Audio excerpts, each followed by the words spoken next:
Oke, assalamualaikum warahmatullahi wabarakatuh. Kembali lagi di channel YouTube saya, Yanto Multimedia Education.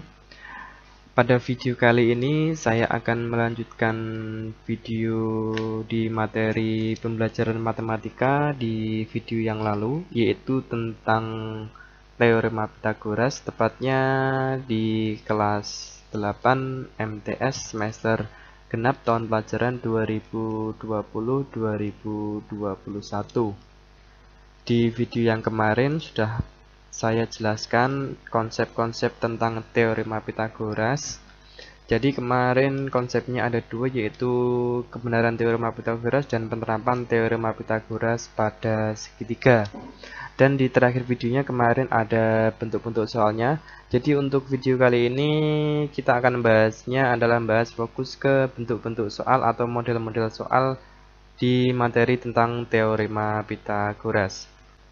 Oke, kita mulai dari soal yang pertama, yaitu berapa panjang dari sisi tegak suatu segitiga apabila diketahui sisi miring segitiga panjangnya 20 cm dan sisi datar memiliki panjang 16 cm. Jadi, untuk sisi miring pada segitiga yang perlu kita ingat, sisi miring itu adalah sisi yang berhadapan dengan sudut siku-siku atau 90 derajat pada segitiga siku-siku atau sisi segitiga yang memiliki sisi yang paling panjang. Nah, jika kita gambarkan akan seperti ini. Jadi saya gambarkan sebuah segitiga siku-siku dengan titik A, B, dan C. Dalam soalnya tadi, sisi miringnya adalah 20 cm, artinya sisi miringnya adalah B sampai C, jadi 20 cm. Ini dia berhadapan dengan sudut siku-siku. Terus kemudian, sisi datar memiliki panjang 16 cm. Nah, sisi datarnya ini, yaitu AB 16 cm. Yang akan kita cari itu adalah sisi tegaknya atau AC. Nah, perlu diingat-ingat dari teorema Pythagoras, rumusnya kemarin adalah seperti ini. Jika kita mencari sisi miring, maka rumusnya adalah A pangkat 2 ditambah B pangkat 2 atau jumlah kuadrat dari sisi-sisi yang lainnya. Atau juga seperti ini, C sama dengan akar A pangkat 2 ditambah B pangkat 2. Nah, karena di sini yang dicari itu adalah sisi tegak, bukan sisi miring, berarti kita menggunakan rumus yang bagian bawah. Nah, misalkan AC itu adalah ini, maka rumusnya adalah C pangkat 2 dikurangi B pangkat 2. Berarti BC nanti BC pangkat 2 dikurangi dengan AB pangkat 2. Seperti ini pembahasannya. Nah, AC sama dengan BC pangkat 2 dikurangi AB pangkat 2. Jadi akar BC pangkat 2 dikurangi AB pangkat 2. Itu untuk mencari panjang AC atau sisi tegak. Kemudian kita masukkan nilainya. BC-nya tadi adalah 20 cm. Jadi 20 pangkat 2 dikurangi 16 adalah panjang AB 16 pangkat 2. Kemudian untuk 20 pangkat 2 adalah 400. Dikurangi 16 pangkat 2 adalah 256. Nah, sehingga 400 dikurangi 256 itu adalah 144. Maka akar 144 itu adalah 12 cm. Nah, jadi kita bisa memperoleh nilai panjang AC adalah 12 cm dengan menggunakan rumus teorema Pythagoras ini. Apakah sudah paham? Jadi intinya kita harus mengingat rumus-rumus teorema Pythagoras ini. Oke, kita masuk contoh soal yang kedua. Di sini ada diketahui 3 buah kota A, B, dan C membentuk segitiga dengan siku di kota B. Jarak kota AB adalah 6 km, jarak kota BC adalah 8 km. Berapakah jarak kota AC? Jadi untuk mempermudah dalam pengerjaan soal ini bisa kita gambarkan terlebih dahulu. Nah, namun hati-hati. Karena di sini itu siku-sikunya di kota B, maka saya gambarnya seperti ini. Nah, di sini letak dari siku-sikunya di kota B. Kemudian saya tulis jarak kota A ke B tadi 6 km, jarak kota B ke C 8 km. Nah, yang ditanyakan adalah jarak kota A ke C. Nah, kita perhatikan jarak kota A ke C dalam gambarnya itu dia adalah sisi yang berhadapan dengan siku-siku. Nah, berarti jarak kotak A dan C itu nanti dia adalah sebagai sisi miringnya. Maka rumusnya seperti ini. Nah, kita lihat.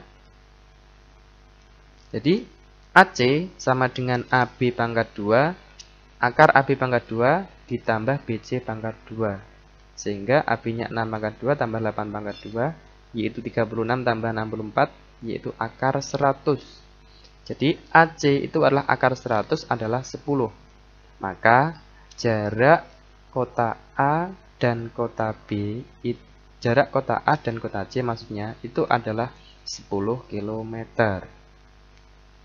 Nah, cukup jelas.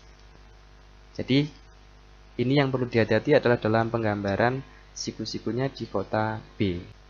Oke, kita lanjutkan soal yang ketiga, yaitu Anton mengamati dua mobil dari puncak menara yang jarak masing-masing ke Anton seperti tampak pada gambar berikut. Jika tinggi menara 12 meter, maka jarak kedua mobil tersebut adalah...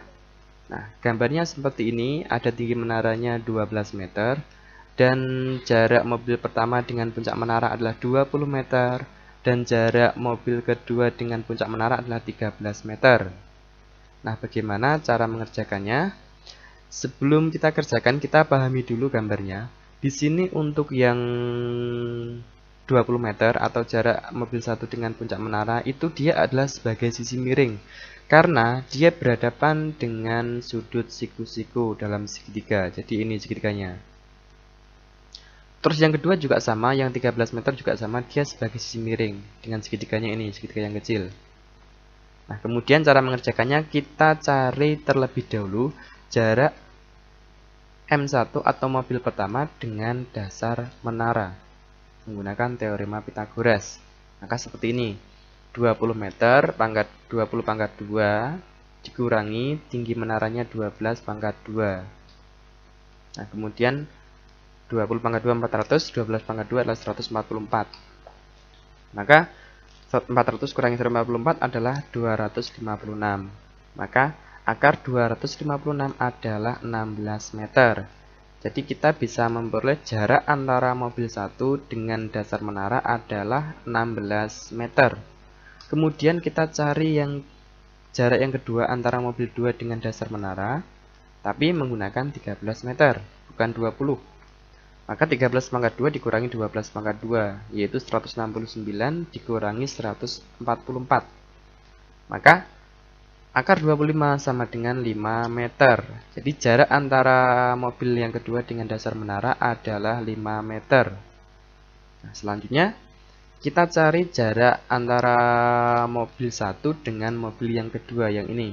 Nah, caranya adalah jarak M1 ke dasar menara dikurangi dengan jarak M2 ke dasar menara. Seperti ini. Jadi 16 dikurangi 5. Maka jawabannya adalah 11 meter. Jadi kita bisa memperoleh hasil jarak antara M1 dengan M2 adalah 11 meter. Cukup jelas. Jadi kita mencarinya dicari jarak antara M1 ke dasar menara, terus kemudian yang kedua M2 ke dasar menara, kemudian dikurangi antara M1 ke dasar menara dikurangi M2 ke dasar menara. Seperti ini penjelasannya. Soal yang keempat, yaitu dua buah tiang berdampingan berjarak 24 meter. Jika tinggi tiang masing-masing adalah 22 meter dan 12 meter, hitunglah panjang kawat penghubung antara ujung tiang tersebut. Jadi di sini ada dua buah tiang. Yang pertama adalah tiang yang tingginya 12 meter dan tiang yang kedua yang tingginya 22 meter. Sedangkan jarak dua buah tiangnya adalah 24 meter. Yang ditanyakan adalah panjang kawat dari atas tiang 1 dengan atas tiang 2. Penjelasannya seperti ini.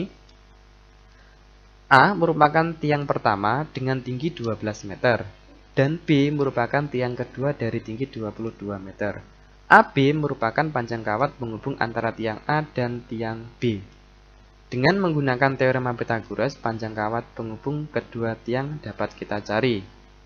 Di sini akan membentuk segitiga siku-siku. Penjelasannya seperti ini, jawabannya. Yang akan kita cari adalah dari titik A sampai B. Nah, kita lihat dari titik A sampai B ini dia adalah berhadapan dengan sudut siku-siku, maka dia adalah merupakan sisi miring. Jadi, rumusnya nanti dijumlahkan, yaitu AC pangkat 2, akar AC pangkat 2 ditambah dengan BC pangkat 2. Kemudian, AC sama dengan akar 24 pangkat 2, jadi dari titik A sampai C 24 pangkat 2 ditambah dengan BC. BC ini diperoleh dari tinggi tiang yang kedua dikurangi dengan tinggi tiang yang pertama, yaitu 22 dikurangi 12. Paham? Jadi BC itu diperoleh dari tinggi tiang yang kedua dikurangi tinggi tiang yang pertama. Maka 22 dikurangi 12. Diperoleh 22 dikurangi 12 adalah 10, maka 10 pangkat 2.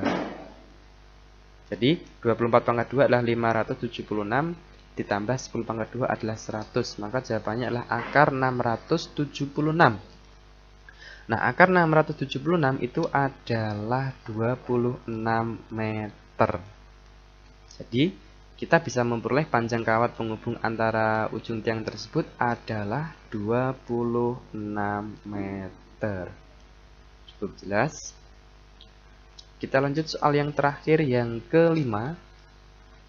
Ada seorang anak menaikkan layang-layang dengan benang yang panjangnya 120 meter. Jarak kaki anak dengan permukaan tanah yang berada tepat di bawah layang-layang adalah 40 meter. Hitunglah tinggi layang-layang tersebut jika tinggi tangan yang memegang ujung benang berada 1,2 meter di atas permukaan tanah. Benang dianggap lurus, jadi benangnya ini lurus. Nah, karena di sini kita lihat jarak antara anak dan tepat berada di bawah layang-layangnya adalah 40 meter. Kemudian panjang benangnya adalah 120 meter. Nah, di sini kenapa kok nggak langsung ke dasar tanah? Karena di sini benangnya dipegang oleh anak tersebut dengan tinggi dari tanahnya adalah 1,2 meter. Sehingga seperti ini. Jadi tingginya nanti dikurangi 1,2 meter. Kita lihat penjelasannya. Nah, dengan menggunakan teorema Pythagoras, maka tingginya kita lihat karena di sini tinggi itu adalah sisi tegak. Nah, di sini 120 adalah sisi miringnya karena sisi yang berhadapan dengan sudut siku-siku, maka rumusnya adalah dikurangi, yaitu sisi miring dikurangi sisi datarnya, yaitu akar 120 pangkat 2 ini dikurangi 40 pangkat 2 yang ini, sehingga 120 pangkat 2 adalah 14.400, 40 pangkat 2 adalah 1.600, kemudian dikurangi hasilnya adalah akar 12.800. Nah, akar dari 12.800 adalah 113,1. Ini tinggi layang-layang sampai dasar tanah. Nah, selanjutnya tinggi layang-layangnya itu kita kurangkan dengan 1,2. Kita tambahkan 1,2, maaf. Jadi kita tambahkan 1,2.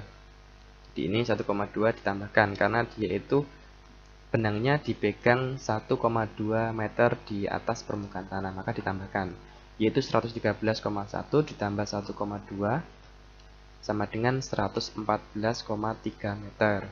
Jadi tinggi layang-layang tersebut adalah 114,3 meter. Jadi seperti ini caranya. Jadi mungkin itu 5 soal yang bisa saya sampaikan. Semoga bisa memberikan manfaat, bisa dibuat belajar. Kalau kurang jelas bisa diulang-ulang videonya. Terima kasih. Saya akhiri. Wassalamualaikum warahmatullahi wabarakatuh.